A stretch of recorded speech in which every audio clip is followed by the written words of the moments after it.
Workers accused of sexually assaulting young girls. News 4 was the first to tell you back in June that Tony Brown was facing multiple child molestation charges. In a News 4 exclusive tonight, investigative reporter Lauren Traeger reveals a long history of complaints with the lack of action from the state of Missouri. All of this could have been prevented. It could have. It could have a year ago. It could have been prevented. This mother asked to be anonymous to protect her child's identity. She contacted News 4 after seeing our report in June. Oh, my God.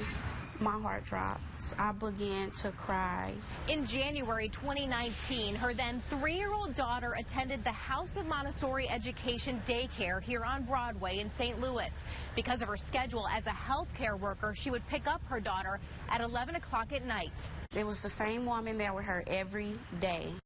But one night, it was Tony Brown who answered the door. The moment we got in the car, she said, "Tony kissed me on my belly." I said, "What?" She recorded a video of her daughter, which we have blurred. What Tony do to your belly? Do it. He did what? Yeah.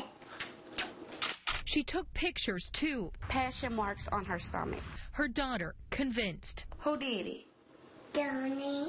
And when she told me, I knew exactly that it was the truth. And she kept saying, "Tony did it, Tony did it." She says she took her daughter to the hospital, filed a report with the state, and the very next day confronted the daycare's owner, Janet Scarum. She made excuses, this mom said. Brown is Scarum's brother. He could have been doing raspberries on her, blowing on her belly, and this is the owner. I was furious at that point.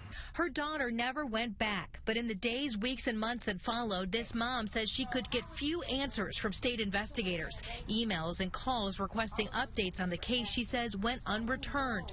And in the meantime, Brown continued working at the daycare, only to be accused of molesting children more than a year later. Do you feel like the authorities failed to protect children? Yes, the authorities failed to protect all of them. All of them. I'm pretty sure it's more. She says she wishes state investigators had taken her daughter's claims more seriously. Now he has went even farther with more little girls, and that could have been prevented. Through a series of public information requests, News 4 Investigates obtained hundreds of pages of inspection reports and substantiated complaints against House of Montessori Education. Allegations of dirty conditions, unsafe sleeping, and disciplinary practices, having too many children with too few staff members, and the reports of child molestation that resulted in the charges against Brown. But this mom's complaint was in a separate file, unsubstantiated. The report saying that the child was mumbling incoherently in video provided to them and that Brown denied kissing the child anywhere on her body. In a response to our inquiries for a comment, a state spokesperson said only, quote, "We were unable to find any evidence to substantiate the claim."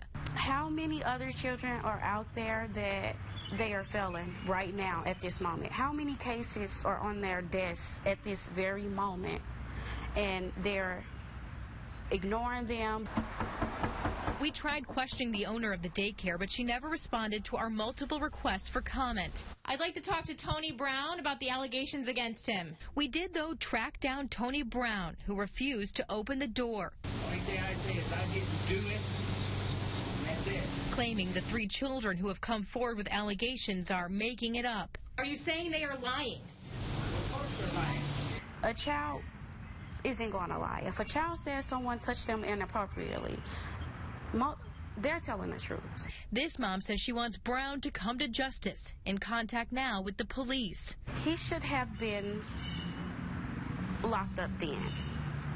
He should have been thrown in prison when my daughter said it the first time.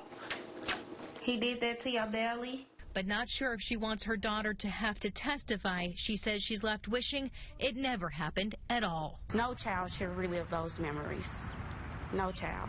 The playground here now is empty, toys just left abandoned. The owner of the daycare voluntarily shut the doors for good after the state informed her they would be seeking to revoke the daycare's license.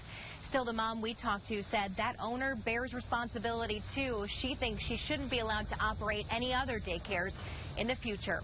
For News 4 Investigates, I'm Lauren Traeger. We did hear from Brown's attorney as well. He writes, quote, "My understanding is that the allegation of abuse was not substantiated by the Children's Division, meaning they could not find, even by a preponderance of the evidence, that abuse or neglect occurred." He added that Brown looks forward to clearing his name.